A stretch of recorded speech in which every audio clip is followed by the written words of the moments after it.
Hey, Isaiah, how would you evaluate your first game for the Lakers? I mean, individually, I think I played okay, but I wish we would have came out with the win. That would have been even better. But we'll learn from this and figure out ways to win down the stretch. Knowing this is a young team, we made a few key mistakes defensively down the stretch that probably cost us the game. But we'll learn from it, watch the film, and figure things out. But I like the pace of this team. I like the energy the guys bring, and I mean, Coach did the best job he could. I mean, for me to put me in position to play to my strengths and without like only knowing a couple plays. Yeah, you just got into the hotel last night and met the team. What were you like? What was that limited knowledge? How did that impact the game? And what did Luke try to have you focus on? I mean, just keeping it simple. That was his main focus, keeping it simple and just trying to put me in the best position to play to my strengths and to make plays. And as I get more familiar with the guys and the familiar with the playbook, I think it'll be even better, especially in close games, executing down the stretch. And we could just go from there. You guys were scoring pretty easily for much of the game as a team. What did you think defensively, just as a unit? What did you see? Communication wasn't there for the most part. We played with the energy. They definitely made tough shots, though. But at the same time, when we didn't get stops, it was miscommunication. I think that's big, especially on young teams, trusting each other, making sure we got communication, and making sure we're helping each other. And we did that, but not for most of the game, and it cost us. How much have they tried so far to get you up to speed on the terminology and all that stuff, or is that going to come for the next? I mean, that will come. I mean, they tried a little bit in practice, but I mean, shoot around, and then they put plays on my iPad. So all last night I was trying to study the playbook and figure out what they do offensively and defensively. But I mean, I've been in this position before with the Celtics where I got traded and I had to play the next day. So it's going to take a little bit of time, but I got to do my job of studying what we're doing here, and then I know Coach is going to put me in position to be the best I can be in this system. Did that kind of show at the end there in the last couple of minutes because, you know, they're not able to really run plays for you and you're getting in the paint, there's nowhere to go? Is that kind of a byproduct of not really having any plays? I mean, a little bit. I think I had one key turnover where, like, I might have jumped in the air. I don't know where guys are. And that's just getting familiar with each other. I think while we're playing more, practicing more, that will come easier. But at the same time, I mean, it's tough just putting a new guy out there. And, I mean, I don't really know any plays. So we couldn't execute like probably in the previous games that he's played in. I mean, that this team has played in. So we'll learn from this and we'll build on it and we'll be better. You surprised to play that many minutes? Nah, I could play in this league. I'm glad he gave me the opportunity, but I told him I have no restrictions. I'm able to play, and he gave me the opportunity. Isaiah, that slow grind is your model, but it's also your lifestyle. What does it mean to you when you see people reach out to you and know that that's their motivation as well? The slow grind is a lifestyle. I mean, life is a slow grind. No matter what you want to be in life or accomplish, it's not going to come like this. It's slow and steady grind. So, I mean, that's been my motto the last 8-9 months because I've really been on a slow grind. So it's just something that I guess inspired people that's on their own grind and just know to keep pushing through whatever you're going through. Did it give you a little boost to immediately hit a three as soon as he came in the game? I mean, a little bit. I just wanted to come in with energy. I just wanted to bring something to the table. Felt like I got my powers back playing on this team now. So I just wanted to bring that energy, bring that intensity, and make plays. And then the ball happened to go in. Any early impressions, I guess any teammates in specific, just the guys that you think you could kind of work with, and just even though it was just one night a game? I mean, not really. All these guys is talented, man. I watch from afar. Like when I wasn't on the team, Brandon Ingram, Kuzma, Julius Randle always been a tough cover. The list goes on. I like playing with Lopez. I think I can help him out a lot. I mean, I think when it comes to the mental side of things, he gets on himself a lot.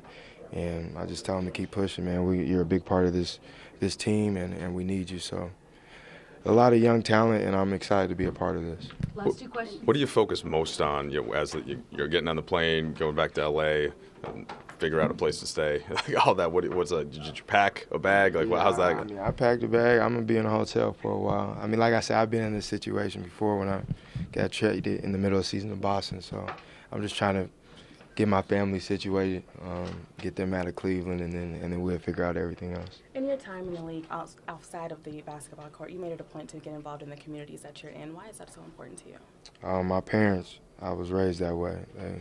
At a young age, I was always taught to give back when I had something, give to others. And I told myself when I was successful at anything in life that I wanted the communities I was a part of, I wanted to be in the community, not just a basketball player. I wanted to show my face and show the kids and the community that I'm just like them. Luke, what do you think happened with the defense tonight? We stopped communicating. It was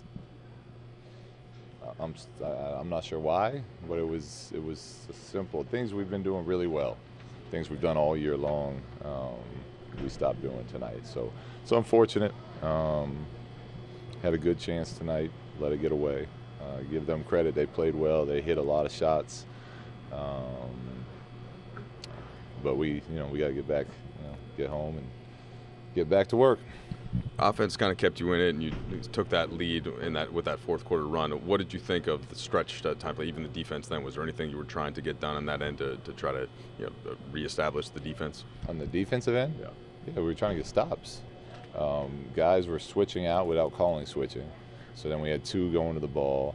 Then occasionally we did get a stop, and we give up an offensive rebound to one guy. They had smaller lineups out there, one guy running in. So we didn't do enough to. It's hard to win NBA games, I always say, and we didn't do enough to deserve a win tonight on the defensive end of the court. What did you make of Thomas's debut overall, and how do you think tonight was indicative of how you might use him moving forward? It was good. He brings another dimension to what we have. When he's able to control pick and rolls like that and get people shots. Obviously, we couldn't run a ton of stuff because he's been with us for one day. But he was good. You could see his competitive spirit come out a little bit. He was scrapping, knocking down shots. So, overall, he had a good night. Can you still switch 1 through 5 the way you want to defensively with just the personnel switches with Thomas coming in? We'll see. Tonight he did as good as anyone on it. We didn't really know what to expect, but he was scrap when we did switch with him. He I'll check the tape and check the numbers on what it was, but he seemed to have some success for the most part when he was switching and fighting bigger players. Do you think the personnel changes might have had something to do with the defensive communication? It should not have. I mean, it's as simple as calling a switch. I mean, we have words for it, but whatever our words, like, it's that simple.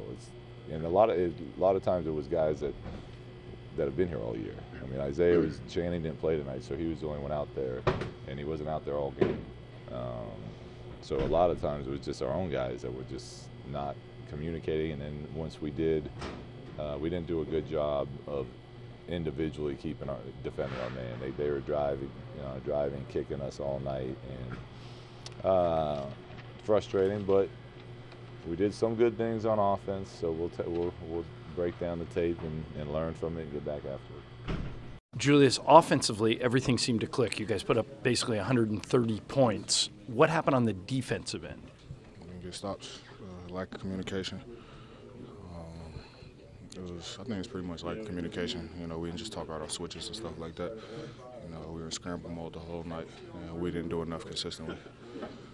You had almost a triple-double. Why do you think the offense worked as well as it did tonight? Offense wasn't a problem. We can put up points. We're talented players. It's defensive end. You had a new player, Isaiah, and he played a lot of minutes, played great on offense. Was that part of the defensive adjustment, getting used to playing with someone new? Nah, man, it's not on IT. It's on all of us. We all didn't bring it on the defensive end, and I started with me and Josh, I think. We didn't talk out, some communications on reds. So I'll definitely take responsibility on that, and I think it had a trickle-down effect the rest of the game. So we just got to be better from the start of the game. Is that an easy fix? Really easy. It's just communication. We just got to talk to each other. There's key defensive plays down the stretch where we just didn't talk to each other. That could have made stops, and we just didn't talk. There's a couple of games here now. What is it about playing in your hometown that you just kind of have big games here? I don't care where it is. I'm just going to try to bring it every night. Just be consistent as possible.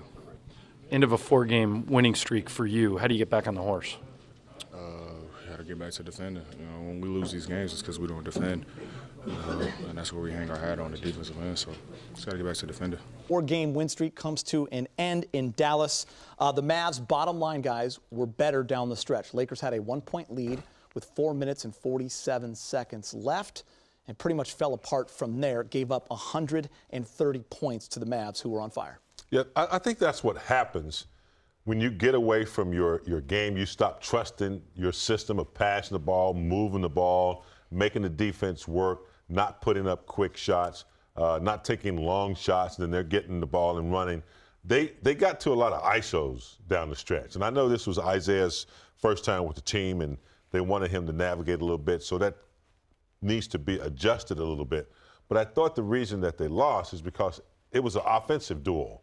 And Dallas won that. They won that offensive thing, and nobody was playing defense down the stretch. Yeah. 17 turnovers by the Lakers. They gave up 29 points off of those turnovers. That didn't help at all either. Sloppy with the ball as well. It's pretty sloppy down the stretch. And it doesn't help when you don't box out or do the little things that it takes. You gave up a lot of points in the paint to this team to allow them to get second and third shots down the stretch. Yeah, 52 points in the paint that you're talking about, Coop. Dallas shot 54%. They scored at least 30 points in every quarter. And the Dallas bench, I mean, a bunch of guys that you really didn't think were going to hurt you. They had 50 points, Coop. Yeah, and you know what? These guys came off, not necessarily played efficiently, they just played hard. And when you play hard, sometimes good things happen for you.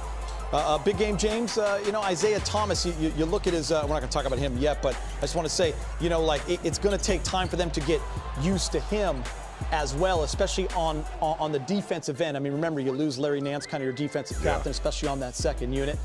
IT comes in there. Guys are rotating and not sure when the switching, and they got to figure that part out because Dallas picked on them a little bit. Yeah, it's going to take a practice or two to get in sync.